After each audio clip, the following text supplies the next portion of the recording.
মেহমানদারি আমাদের নবী মুহাম্মদ সাল্লাল্লাহু আলাইহি ওয়াসাল্লামের সুন্নাত। নবুয়ত প্রকাশ ঘটার আগে 40 বছর বয়সে যখন তার নবুয়ত, এই নবুয়তের প্রকাশ আল্লাহ ঘটিয়েছেন, এর আগে থেকে রাসূল সাল্লাল্লাহু আলাইহি সাল্লাম মেহমানদারি করতেন। সহিহ বুখারীর বর্ণনা, একদম শুরুতে হাদিস, 3 নম্বর হাদিস। রাসূলুল্লাহ সাল্লাল্লাহু আলাইহি সাল্লাম হেরা গুহায় ধ্যানমগ্ন, তিনি ধ্যানমগ্নতায় নিমজ্জিত থাকতেন হেরা গুহায় গিয়ে। তো সেখানে ধ্যানে কাটাইতেন 1 মাস, তাফসীরের বর্ণনা অনুযায়ী 6 মাস। ওই হেরা পর্বতে যারা হাজী সাহেব হজ করতে গিয়েছেন বা ভবিষ্যতে যাবেন, আপনাদেরকে গাড়ি দিয়ে সেই পর্বতের কাছে নিয়ে যাওয়া হবে। অনেক উঁচু পাহাড়, এখন সিঁড়ির ব্যবস্থা আছে। হিম্মত নিয়ে যাবেন যে আমিও সেখানে উঠবো। ওখানে ওঠার পর একদম নবী যেখানে বসে ধ্যান মগ্ন করতেন সেই জায়গাটা স্বচক্ষে আপনি দেখবেন। তো মুরব্বী যারা আছে তাদের তো হিম্মত করা হয় না, কারণ তারা বয়স্ক, এই জন্য তাদের জন্য কষ্টকর হয়ে যায় বিষয়গুলো। হেরা পর্বতে আল্লাহ রাসূল সাল্লাল্লাহু আলাইহি সাল্লাম থাকতেন। আম্মা জান খাদিজাতুল কুবরা রাদিয়াল্লাহু তাআলা আনহা, আমি যখন এই পর্বতের সামনে দাঁড়িয়েছি, আমি চিন্তা করছি উনি কিভাবে সেখানে যাইতেন। কারণ তখন আম্মা জান খাদিজার বয়স 55। কত? 55। এত সুন্দর সিঁড়ির ব্যবস্থাপনা ছিল না। নবীর জন্য খাবার নিয়ে উপরে যাইতেন, মক্কা থেকে হেঁটে, আবার সেখান থেকে হেঁটে মক্কা আসতেন। রাসূলুল্লাহ সাল্লাল্লাহু আলাইহি সাল্লাম হেরা পর্বতে আসছে। জিবরিল আলাইহিস সালাতু ওয়াস সালাম নবীজির কাছে আসলেন। আসার পর বললেন, ইকরা, পড়েন।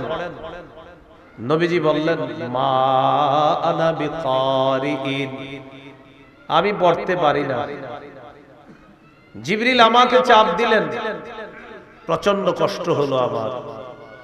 সুম্মা আরসালানি, আবার আমাকে ছেড়ে দিলেন। এবার আবার আমাকে বললেন, ইকরা, পড়েন। আমি বললাম, মা আনা বিকারিইন, আমি পড়তে পারি না। আবার আমাকে চাপ দিলেন, আমার প্রচন্ড কষ্ট হলো। সুম্মা আরসালানি, আবার আমাকে ছেড়ে দিলেন, কষ্ট দূর হয়ে গেল। এবার আবার বললেন, ইকরা, পড়েন। আমি বললাম, মা আনা বিকারিইন, আমি পড়তে পারি না। এইভাবে জিবরিল আমিন আমাকে চাপ দেয়, কষ্ট হয় আমার, আবার আমাকে ছেড়ে দেয়। এক পর্যায়ে বললেন, ইকরা বিসমি রাব্বিকাল্লাযী খালাক, পড়েন প্রভুর নামে যিনি সৃষ্টি করেছেন। এটা বলার পর আল্লাহ তাআলা নবীর জবানে সূরা আলাকের 5টা আয়াত উচ্চারণ করে দিলেন, রাসূলের জন্য সহজ করে দিলেন। রাসূল 5টা আয়াত উচ্চারণ করলেন সাল্লাল্লাহু আলাইহি ওয়াসাল্লাম। কোরআনের আয়াত নিয়ে হেরা পর্বত থেকে রওনা করলেন। রাজা বিহা ইয়ারজুফু ফুআদু, কোরআনের আয়াত নিয়ে পরিবারের কাছে আসছে, অন্তর কাঁপতেছে ভয়ে। বাসায় এসে পরিবারকে বললেন, জাম্মিলুনি জাম্মিলুনি, আমাকে চাদর দিয়ে আবৃত করো, আমাকে চাদর দিয়ে ঢাকো। ফাজাম্মালুহু, পরিবারের সদস্যরা তাকে চাদর দিয়ে ঢাকলেন।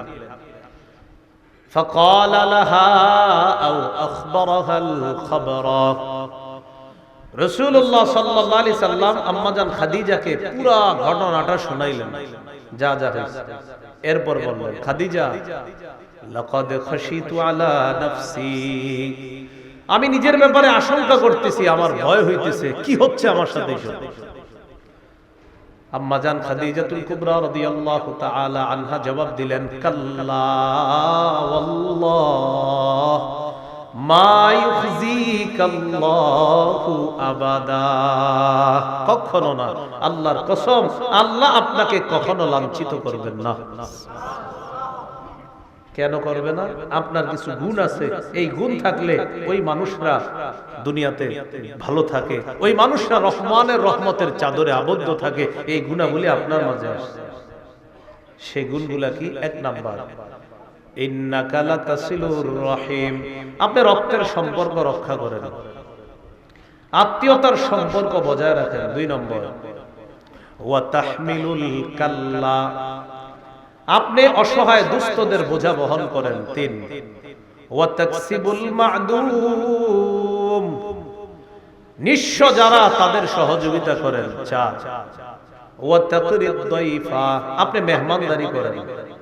5 ওয়া তুঈনু আলা নওয়াইবিল হক, সত্যের পথে চলতে গিয়ে যারা দুর্দশাগ্রস্ত হয়, বিপদের মধ্যে পড়ে, আপনি তাদেরকে সহযোগিতা করেন। এই গুণাবলী যাদের মধ্যে আছে, এই মানুষটার ব্যাপারে আমি খাদিজার বক্তব্য, আল্লাহর কসম, আল্লাহ আপনাকে লাঞ্ছিত করবেন না। এই 5টার মধ্যে একটা কি? তাকরিদ দাইফ, আপনি মেহমানদারি করেন। এই হাদিস থেকে বুঝলাম মেহমানদারি আমাদের নবীর সুন্নত, রাসূলুল্লাহ সাল্লাল্লাহু আলাইহি সাল্লামের সুন্নত মেহমানদারি করা।